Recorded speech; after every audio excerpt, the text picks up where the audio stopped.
د یوې ښځې د قرآن کریم سره د تعلق عبرتناک واقعه. حضرت عبدالله بن مبارک رحمه الله فرمایي چې زه یو ځل حج ته لاړم، د حج نه واپس راتلم، په لاره کې مې د عربو یو بوډۍ ښځه ولیده چې د وړۍ قمیص یې اغوستی و او د یوې ونې سره خفه ناسته وه، د خپلې قافلې نه پاتې شوې وه. ما د هغې نه تپوس وکړو، هغې به د هرې خبرې جواب د قرآن مجید آیت په ویلو سره راکولو. حضرت عبدالله ابن مبارک رحمه الله فرمایي ما په هغې سلام واچو، هغې راته په جواب کې وویل سلام قولا من رب الرحیم. عبدالله ابن مبارک رحمت الله علیه فرمایي دی بوډۍ زنانه ما ته د سلام جواب د قرآن مجید آیت په ویلو سره راکړ. ما ورنه تپوس وکړو چېرته نه راغلی وي؟ هغې جواب راکړ واتم الحج والعمرة لله.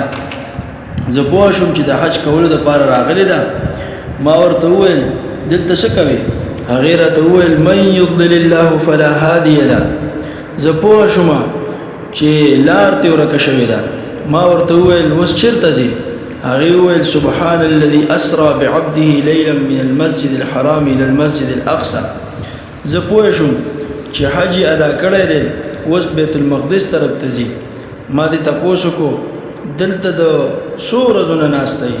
هغې وویل 3 لیال سویه، 3 شپې مسلسل یا 3 شپې صحیح سالم. ما ورته وویل دلته خو د خوراک څه نشته، نو ته څه شی خورې؟ هغې وویل هو یطعمني ویسقین، هغه زما رب دی، ما ته خوراک او څښاک راکوي. مقصد یې دا و چې الله جل جلاله ما ته په یو څه ناسه طریقه رزق را رسوي. ما یې تپوس وکړو اودس په څه شي کوې؟ ځکه دلته خو اوبه نشته. هغې راته وویل فلم تجدوا ماء فتیمموا صعیدا طیبا. پس که تاسو اوبه نه مومئ نو د پاکي حاصلولو دپاره د خاورې قصد وکړئ، یعنی په پاکه خاور باندې تیمم ووهئ. زه پوه شوم چې په خاوره تیمم کوي. ما ورته وویل ما سره د خوراک څه څیزونه شته، که ته خورې تاله درکم. هغې وویل ثم اتم الصیام الی اللیل. زه پوه شوم چې روژه ده. ما ورته وویل دا خو د رمضان مبارک میاشت نه ده، نو تا څنګه روژه نیولې ده؟ هغې وویل ومن تطوع خیرا فإن الله شاکر علیم.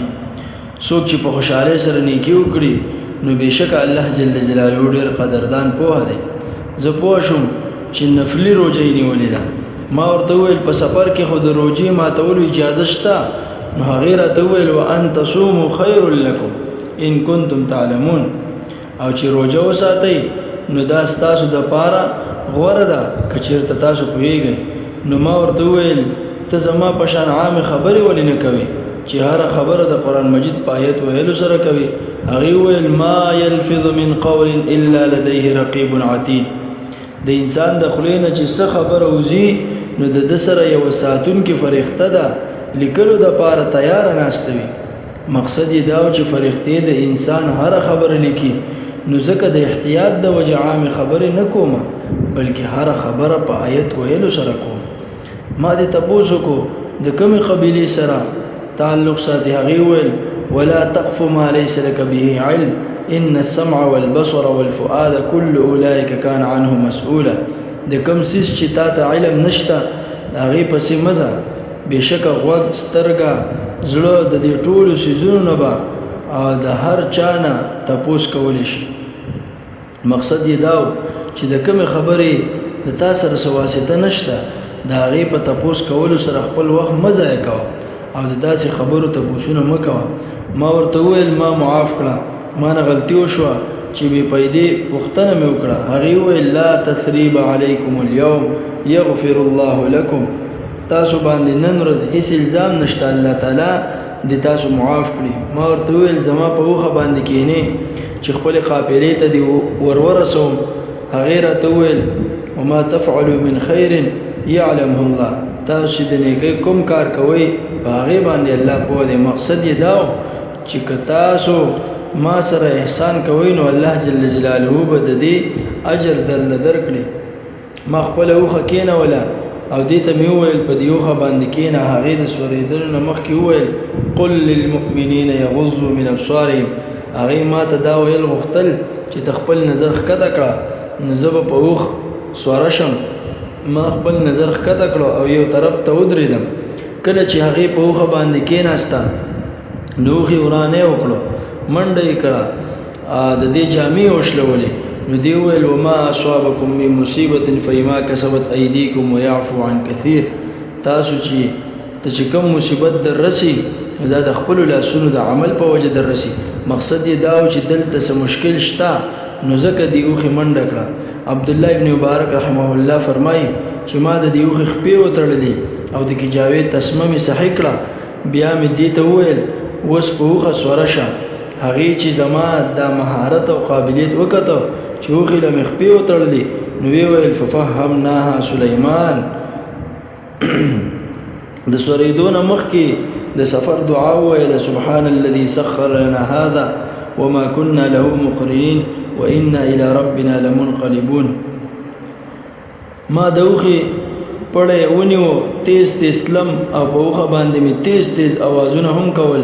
نو هغې راته وویل واقصد فی مشیک واغضض من صوتک. زه پوه شوم نو په قلاره تلم او څه اشعار مې هم د ځان سره ویل. دې راته وویل فقرؤوا ما تیسر من القرآن. مقصد یې دا و چې د اشعارو په ځای باندې د قرآن مجید تلاوت کوه. نو ما د قرآن مجید تلاوت کول شروع کړه. دې چې دا واورېده نو خوشحاله شو او ویل وما یذکر الا اولو الالباب. او نصیحت نه قبلوي مګر خاوندان د عقل. د څه تلاوت کولو نه وروستو ما د دې نه تپوس وکړو آیا ستا خاوند ژوندی دی؟ دی وویل یا ایها الذین آمنوا لا تسألوا عن اشیاء ان تبد لکم تسؤکم. ای د ایمان خاوندانو تاسو د داسې څیزونو باره کې تپوس مه کوئ که چېرته هغه تاسو ته ښکاره شي نو تاسو به غمجن کړي. زه پوه شوم چې خاوند یې وفات شوی دی. بیا زه چپ را روان وم، د دې نه مې څه تپوسونه نه کول. آخر دا چې قافلې ته ورسېدم ما دې ته وویل چې دا قافله راورسېده په دې کې ستا څوک رشته دار وغیره شته؟ دې راته وویل المال والبنون زینة الحیات الدنیا. مقصد یې دا و چې په دې قافله کې زما زامن دي او مال او دولت هم ورسره شته. ما ورته وویل دوی ته په قافله کې کوم کار حواله دی چې په اسانۍ سره یې وپېژنم؟ هغې راته وویل وعلامات وبالنجم هم یهتدون. زه پوه شوم چې د دې زامن د قافلې رهبران او رهنمایان دي. ما ورته وویل د دوی څه نومونه دي؟ څه نومونه دي؟ دې راته وویل واتخذ الله ابراهیم خلیلا وکلم الله موسی تکلیما یا یحیی خذ الکتاب بقوه. زه پوه شوم چې د دې د زامنو نومونه ابراهیم، موسی او یحیی دي. ما په تیزه باندې درې واړو ته اوازونه وکړه یا ابراهیم یا موسی یا یحیی. نو فورا درې ځوانان راووته. کله چې مونږ کېناستو نو دې ښځې خپلو بچو ته وویل فبعثوا احدکم بورقکم هذه الى المدینه فلینظر ایها ازکى طعاما فلیأتکم برزق منه. پس تاسو کې یو کس د خپلو روپو سره ښار طرف ته ولېږئ، هغه دې وګوري کوم خوراک ښه پاکیزه دی نو هغه دې ستاسو ته د هغې نه رزق راوړي. مقصد یې دا و چې یو کس لاړ شي او دله بهترین خوراک واخلي او دلته یې راوړی. دا یې چې واورېدل نو یو کس لاړ څه خوراک یې واخست راوړو او زما مخې ته یې کېښودو. بیا دې بوډۍ ښځې ما ته وویل کلوا واشربوا هنیئا بما اسلفتم فی الایام الخالیه.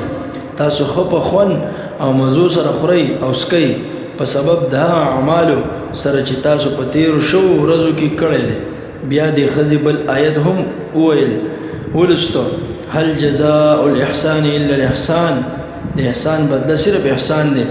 مقصد یې دا و چې زه ستا د حسن سلوک شکریه ادا کوم.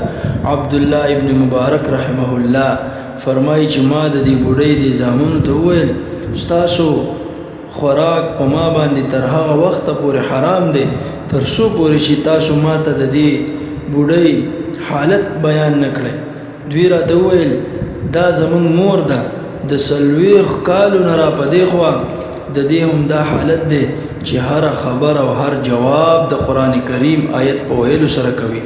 په دې 40 کاله کې دې تر اوسه په خوله باندې بله خبره نه ده راویستې او دې په ځان باندې دا پابندي ځکه لګولې ده چې چیرته مې د خولې نه داسې خبره ونه وځي چې الله جل جلاله د ناراستیا سبب وګرځي ما وویل ذلک فضل الله یؤتیه من یشاء والله واسع علیم دا د الله جل جلاله فضل دی چاته یې چې وغواړي هغه ته یې ورکوي او الله تعالی خاوند د فراخۍ او د پوهې دی